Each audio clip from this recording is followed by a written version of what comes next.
سلام، اکرم سلطانی هستم، کپی رایتر و مشاور محتوا توی زازا کپی. با بخش سوم دوره نوت نبرد که رایگان هست توی یوتیوب در خدمتتون هستم.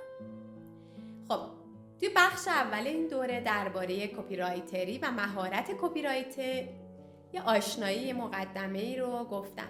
توی بخش دوم درباره این که اصلا ابزاری که ما برای کپی رایتینگ نیاز داریم چه چیزهایی هستش. و توی بخش سوم قراره که بگیم خب مهمترین کاری که ما با همه این ابزارا می‌خوایم بکنیم اینه که در وهله اول ما باید بتونیم یک پیام خوب طراحی کنیم. اصلا کار ما، هدف ما، چشم انداز ما اینه که بتونیم یک پیام خوب رو طراحی کنیم و اون پیام قابل درک باشه و بتونه یک ارتباط خوب و با مخاطب‌های ما برسونه و در نهایت اون به اون هدفی که طراحی کردیم برسیم.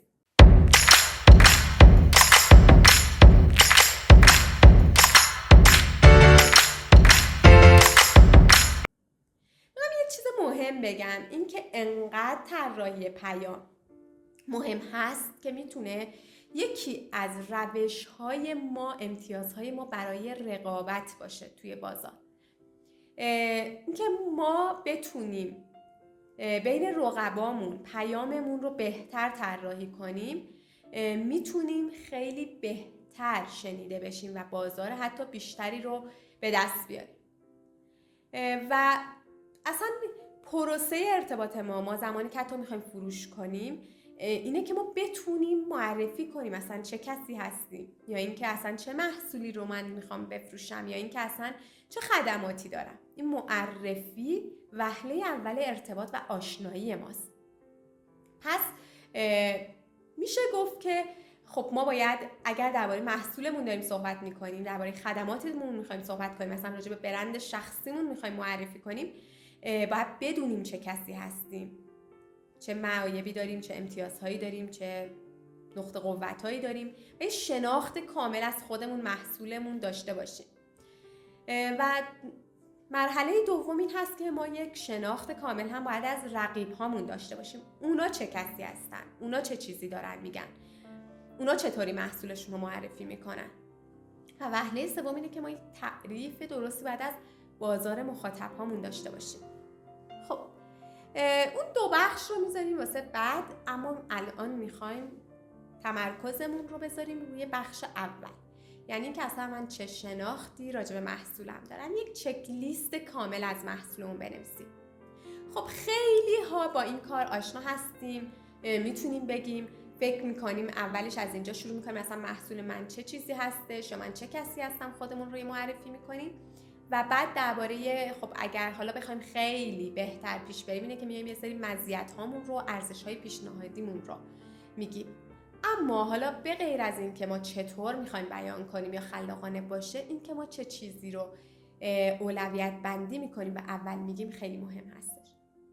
یه کتاب با چرا شروع کنید میگه که برندهایی مثل اپل یا برندهای موفق برای این که صداشون شنیده بشه بین رقبا و بین این همه های بازار، که به خصوص الان که خب به ارتباطات خیلی راحت تر شده، اتفاقا به خاطر تولید محتواهایی که داره توی فضای دیجیتالی صورت میگیره، اتفاقا خب خیلی صداها راحت تر داره شنیده میشه و خیلی بیشتر تازه این سر و صدا شده، خیلی بیشتر شده.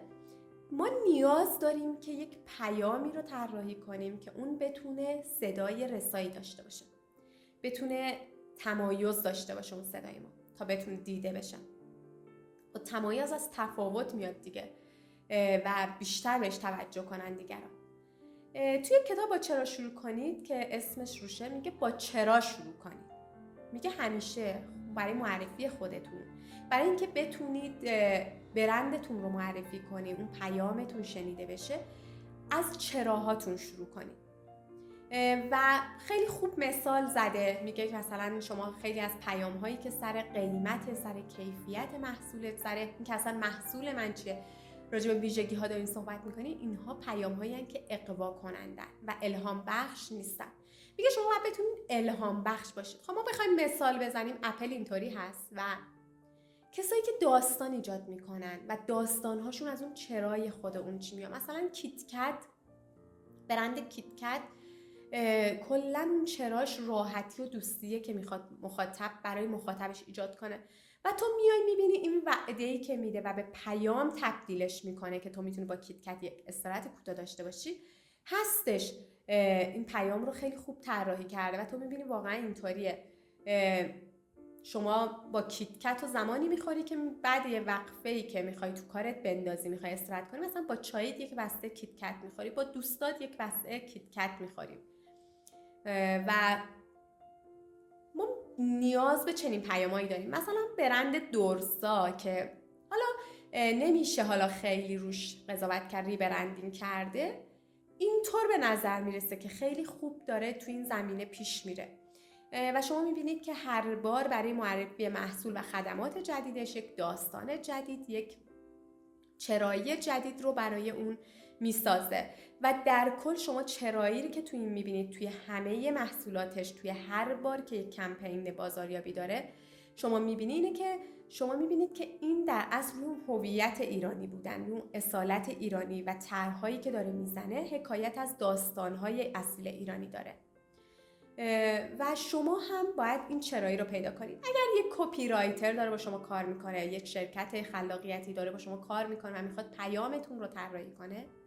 باید اون شخصی که این رو انجام میده یا حتی خود شما بدونید که طی چندین جلسه است این به ارزش‌ها، به باورهای شما مربوط میشه. این چرایی شاید باید برین به خیلی از داستان‌های گذشته‌تون، باید تمام اعضای شرکتتون وجود داشته باشن، بیشتر به اون فرهنگ سازمان شما ربط داره، این که اصلا چرا این محصول رو شما شروع کردین به خلقش، این خدمات رو، و به اون ارزش‌های درونی، نگرش‌های اون سازمان یا اون فرد ربط داره و در نهایت اون باورها و ارزش‌هاتون رو شما به یک پیام با کلام تبدیل می‌کنین و حالا طراحیش میکنین وقتی تشخیصش بدین به درستی و این میتونه یک اعتماد ایجاد کنه و بتونه اون افرادی رو که ارزش‌ها و باورهاشون با شما یکی رو به یک قبیله برای شما تبدیل کنه، چیزی که ست گادین امروز داره میگه.